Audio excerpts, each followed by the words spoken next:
Welcome दोस्तों, myself गैफर and motivational speaker फिर से लाया हूँ एक नए वीडियो के साथ। उम्मीद करता हूँ एंड तक बने रहे। काल अगर हर काम बन जाए तो आज बने रहना जरूरी है। अगर आज ध्यान दोगी तो कल धनवान बनोगी। लोग कहते हैं कि अपना भी समय आएगा, अपना भी समय आएगा, लोग कहते हैं, लेकिन मैं कहता हूँ समय कभी आता नहीं है, उसे लाना पड़ता है। खुद को तपाकर या मेहनत की आग पर जलाकर। अगर समय रहते हुए खुद को बदल सकते हो ना तो बदल लो यार। अगर काल समय आपको बदलेगा तो बहुत तकलीफ होगी, क्योंकि समय एक नदी की पानी की तरह होती है।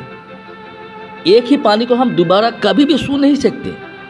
जो धारा एक बार बह गई हो या बहती है वो फिर वापस कभी नहीं आएगी।